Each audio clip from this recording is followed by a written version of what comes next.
Welcome friends, once again to Rudra Academy. This is Rudra and now this is Charter Act of 1793.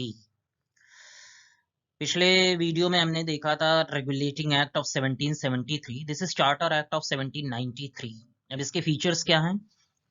तो इसके features ये हैं कि Lord Cornwallis को जब गवर्नर जनरल ऑफ बंगाल बनाया गया 1786 में, then he came with two demands कि उसके दो डिमांड्स हों.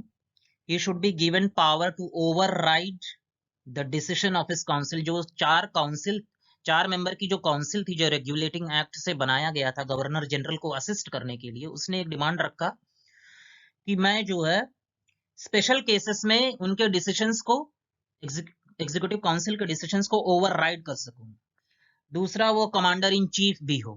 तो ये दोनों डिमांड्स उसके फुलफिल हो गए थे और वो एक्ट ऑफ 1786 था, but that is a minor act, so I have not included.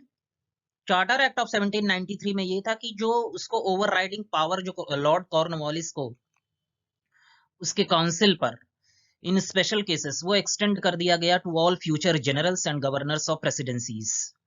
It extended the trade monopoly of the company in India for another period of 20 years. जो ट्रेड मोनोपोली है कि जो ईस्ट इंडिया कंपनी, जैसे Britain में बहुत सारे merchants थे, उनकी बहुत सारी कंपनीज थी, बहुत सारे उनका ट्रेडिंग पॉइंट्स था, लेकिन केवल ईस्ट इंडिया कंपनी को ही पूरे मोनोपोली मिली थी ब्रिटिश गवर्नमेंट से कि आप ही जो है ईस्ट में ट्रेड कर सकते हैं. तो ये ट्रेड मोनोपोली जो थी कंपनी को, वो 20 years और एक्सटेंड कर दिया गया था. It provided that the commander in chief was not to be a member of the governor general's council unless he was so appointed. वो बाहर का होगा और उस मेंबर से ही अगर जो कोई कमांडर इन चीफ हो जाता है तो कोई बात नहीं. It provided for the payment of salaries of the members of the board of control from the Indian revenues.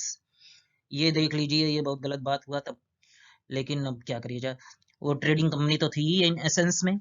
It provided, ये बहुत इंपॉर्टेंट है एग्जाम पर्सपेक्टिव से, जो पेमेंट ऑफ सैलरीज है, जो बोर्ड ऑफ कंट्रोल है, जो उनके स्टाफ है, उनको इंडियन रेवेन्यू से ही पे किया जाएगा. ब्रिटिश गवर्नमेंट कोई उनका पेमेंट नहीं करेगी.